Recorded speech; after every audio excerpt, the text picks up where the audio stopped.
नमस्कार दोस्तों, आज की वीडियो का विषय है गरुड़ पुराण के अनुसार नहीं करना चाहिए इन 10 लोगों के घर भोजन।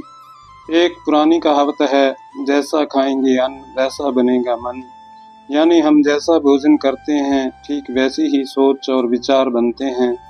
इसका सबसे सशक्त उदाहरण महाभारत में मिलता है, जब तीरों की शैया पर पड़े भीष्म पितामह से द्रौपदी पूछती हैं, आखिर क्यों उन्होंने भरी सभा में मेरे चीरहरण का विरोध नहीं किया, जबकि वो सबसे बड़े और सबसे सशक्त थे। तब भीष्म पितामह कहते हैं कि मनुष्य जैसा अन्न खाता है वैसा ही उसका मन हो जाता है। उस वक्त मैं कौरवों का अधर्मी अन्न खा रहा था, इसलिए मेरा दिमाग भी वैसा ही हो गया और मुझे उस कृत्य में कुछ गलत नजर नहीं आया। गरुड़ पुराण के आचार कांड में बताया गया है कि हमें किन 10 लोगों के यहाँ भोजन ग्रहण नहीं करना चाहिए। यदि हम इन लोगों के द्वारा दी गई खाने की चीज खाते हैं या इनके घर भोजन करते हैं तो इससे हमारे पापों में वृद्धि होती है। अब हम जानेंगे वे 10 लोग कौन कौन हैं और इनके घर पर भोजन क्यों नहीं करना चाहिए। नंबर 1, कोई चोर या अपराधी। कोई व्यक्ति चोर है, न्यायालय में उसका अपराध सिद्ध हो गया हो तो उसके घर का भोजन नहीं करना चाहिए। गरुड़ पुराण के अनुसार चोर के यहाँ का भोजन करने पर उसके पापों का असर हमारे जीवन पर भी हो सकता है। नंबर 2, चरित्रहीन स्त्री। इस बात का ध्यान रखना चाहिए कि चरित्रहीन स्त्री के हाथ से बना हुआ या उसके घर पर भोजन नहीं करना चाहिए।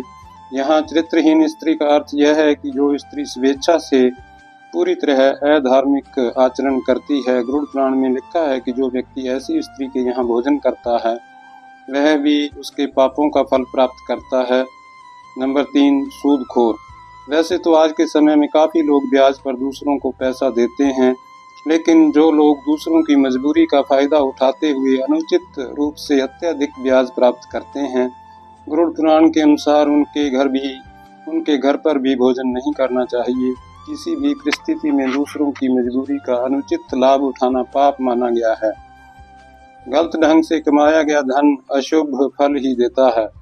नंबर 4, रोगी व्यक्ति। यदि कोई व्यक्ति किसी गंभीर बीमारी से पीड़ित है, कोई व्यक्ति छूत के रोग का मरीज है, तो उसके घर भी भोजन नहीं करना चाहिए। ऐसे व्यक्ति के यहाँ भोजन करने पर हम भी उस बीमारी की गिरफ्त में आ सकते हैं। लंबे समय से रोगी इंसान के घर के वातावरण में भी बीमारियों के कीटाणु हो सकते हैं, जो कि हमारे स्वास्थ्य को नुकसान पहुंचा सकते हैं। नंबर 5, अत्यधिक क्रोधी व्यक्ति। क्रोध इंसान का सबसे बड़ा शत्रु होता है। अक्सर क्रोध के आवेश में व्यक्ति अच्छे और बुरे का फर्क भूल जाता है।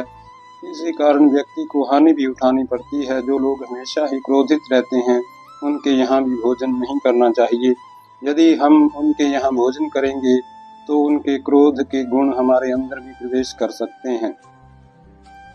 नंबर 6, किन्नर। किन्नरों को दान देने का विशेष विधान बताया गया है। ऐसा माना जाता है कि इन्हें दान देने पर हमें अक्षय पुण्य की प्राप्ति होती है। गरुड़ पुराण में बताया गया है कि इन्हें दान देना चाहिए, लेकिन इनके यहाँ भोजन नहीं करना चाहिए।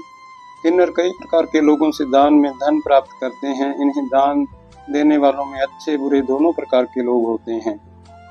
नंबर 7, निर्दयी व्यक्ति। यदि कोई व्यक्ति निर्दयी है, दूसरों के प्रति मानवीय भाव नहीं रखता है, सभी को कष्ट देते रहता है, तो उसके घर का भी भोजन नहीं खाना चाहिए। ऐसे लोगों द्वारा अर्जित किए गए धन से बना खाना हमारा स्वभाव भी वैसा ही बना सकता है। हम भी निर्दयी बन सकते हैं।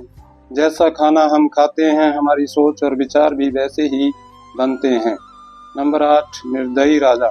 यदि कोई राजा निर्दयी है और अपनी प्रजा का ध्यान न रखते हुए सभी को कष्ट देता है तो उसके यहाँ का भोजन नहीं करना चाहिए।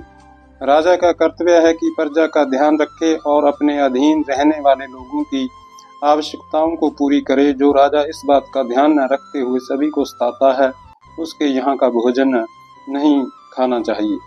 नंबर 9, चुगलखोर व्यक्ति। जिन लोगों की आदत दूसरों की चुगली करने की होती है उनके यहाँ या उनके द्वारा दिए गए खाने को भी ग्रहण नहीं करना चाहिए। चुगली करना बुरी आदत है। चुगली करने वाले लोग दूसरों को परेशानियों में फंसा देते हैं और स्वयं आनंद उठाते हैं। इस काम को भी पाप की श्रेणी में रखा गया है, अतः ऐसे लोगों के यहाँ भोजन करने से बचना चाहिए। नंबर 10, नशीली चीजें बेचने वाले। नशा करना भी पाप की श्रेणी में ही आता है। और जो लोग नशीली चीज़ों का व्यापार करते हैं, गरुड़ पुराण में उनके यहाँ भोजन करना वर्जित किया गया है। नशे के कारण कई लोगों के घर बर्बाद हो जाते हैं। इसका दोष नशा बेचने वालों को भी लगता है। ऐसे लोगों के यहाँ भोजन करने पर उनके पाप का असर हमारे जीवन पर भी होता है। जय श्री राम।